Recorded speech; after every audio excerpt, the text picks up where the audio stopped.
Based on my knowledge of Russia today, right? This is interesting to me for several reasons. Based on my knowledge of Russia, today, Russia is basically the most moral heretic country. Of course, they're still godless because they're heretics, and of course, there's going to be they believe in divorce. They believe in, of course, just general heretical stuff.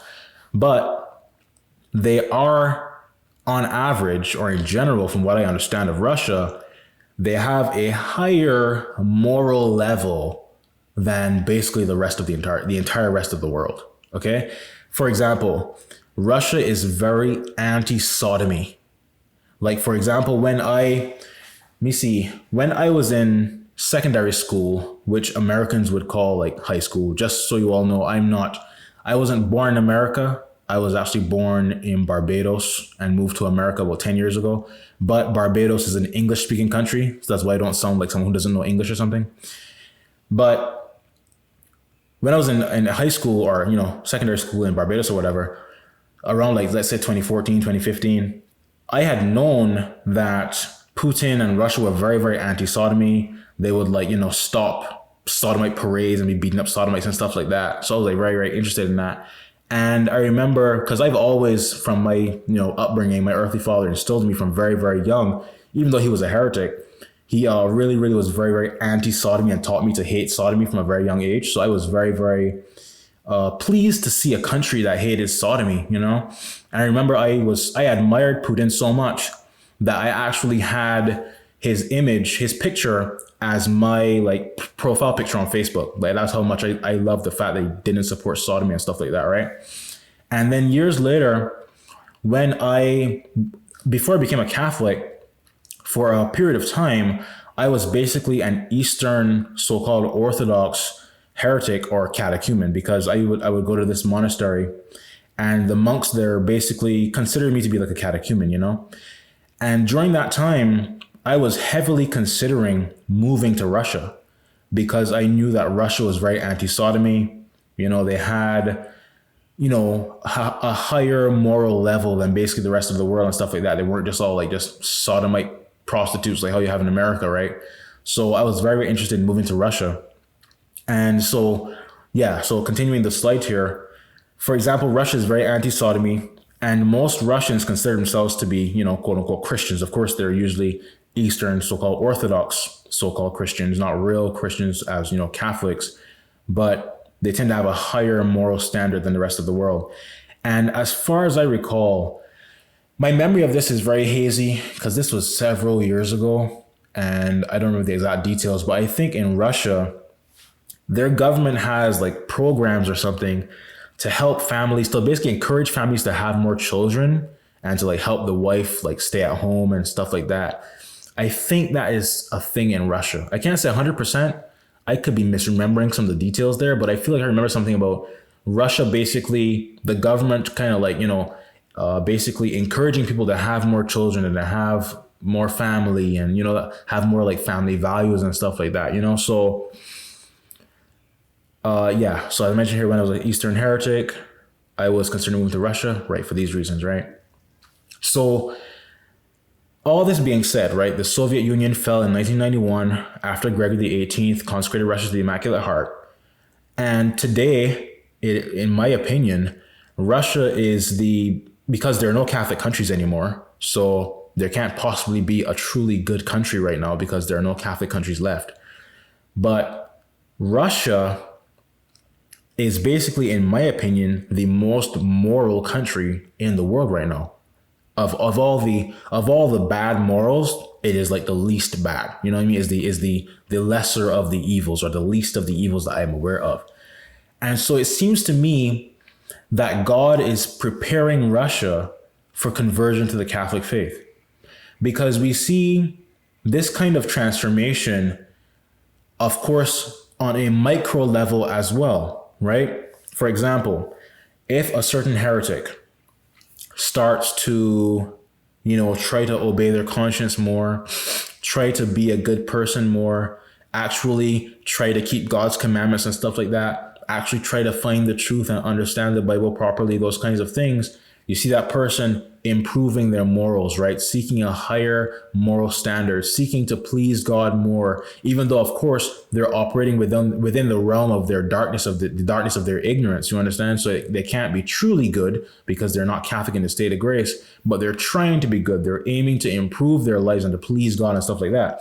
And according to Father Michael Muller, Reverend Bishop George Hay, that kind of stuff, that person, if they persevere in seeking goodness and trying to find the truth and trying to please God, God will then grant that person the grace of conversion so that he can save them. You understand?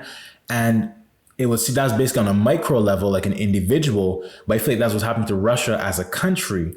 It seems as though Russia as a country, of course, was communist, completely godless, right?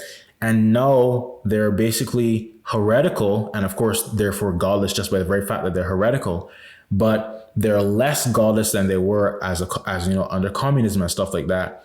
And they basically have a higher moral level. So I'm hoping that what happens with an individual where they slowly try to become better over time, Russia is basically on that same trajectory where they're trying to be a godly country. They're trying to have godly laws and they're trying to support family values, trying to not support sodomy, that kind of stuff. And so I'm hoping that basically the same way that Russell Brand, was a pagan, then he became a heretic, right? And hopefully, God willing, will then become a Catholic and actually die as a saint, I pray. It seems like Russia is undergoing a similar transformation, right? And this is actually consistent with prophecy, because there's a prophecy, as I write here on the slides here, there's a prophecy by Blessed Anna Maria Taigi, or Taigi, I don't know how you say it, but Blessed Anna Maria Taigi, that says Russia will become a Catholic country after the 3 days of darkness. So it will make sense that we can actually see Russia progressing towards Catholicism, although of course they're still heretics right now. This is the quote. It says, this is the prophecy, right? After the 3 days of darkness, Saints Peter and Paul, having come down from heaven, will preach throughout the world and designate a new pope. A great light will flash from their bodies and will settle upon the cardinal, the future pontiff. And notice right there, it says settle upon the cardinal, right? Because we still have cardinals right now. They're just hidden from the world. Continuing. Then Christianity will spread throughout. Oh, and another thing, sorry. You see here how it says Saints Peter and Paul will designate a new pope? This, for me, is more confirmation that my understanding of the prophecy about the Pope dying a cruel death may be accurate. Because if Pope Gregory the 18th dies a cruel death before the 3 days of darkness, then at that point, there really won't be a Pope. And that's why Saints Peter and Paul will have to select a new Pope, because the previous Pope would have died a cruel death. You understand? So that is all consistent there. Continuing. Then Christianity will spread throughout the world. Whole nations will join the church shortly before the reign of Antichrist. These conversions will be amazing. Those who shall survive shall have to conduct themselves well. There shall be innumerable conversions of heretics who will return to the bosom of the church. All will note the edifying conduct of their lives, as well as that of all other Catholics. Russia, England, and China will come into the church. Okay? Yeah, that's the end of the quote there. So Russia, according to this prophecy, will become a Catholic country after the 3 days of darkness. And I personally can see that moral progression of Russia. Okay? So I do pray for this to be, to come true and stuff like that. And of course, I pray for those who are currently in Russia before the age of peace, to be converted and be saved, become Catholic. Of course, the entire country will not, according to the prophecy here.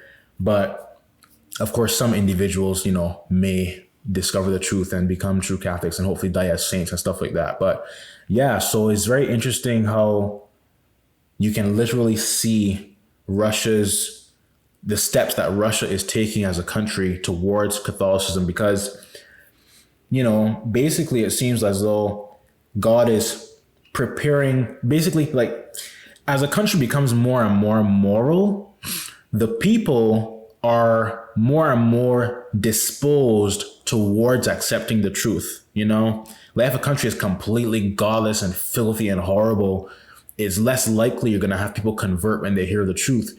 But if you have a country of people who are genuinely seeking to be godly, genuinely seeking to keep God's commandments, genuinely seeking to honor what they believe are the teachings of God's church and stuff like that, those people are going to be more likely to accept the truth when it is told to them and when God reveals it to them, right? They're more likely to have ears to hear and eyes to see, which is why I say stuff like, for example, this whole presentation is primarily geared towards people who consider themselves to be traditional Catholics, not Novosorites or heretic Protestants and stuff like that, because people who consider themselves to be traditional Catholics are more likely, therefore, in my view, to receive the truth when they hear it, because they already have that understanding that Rome is apostate, those guys are anti-popes, there's a major problem going on, that the church is being persecuted, the truth is being fought against, the truth is hidden and stuff like that. They already have that understanding, and they're already basically, being directed by God towards the truth.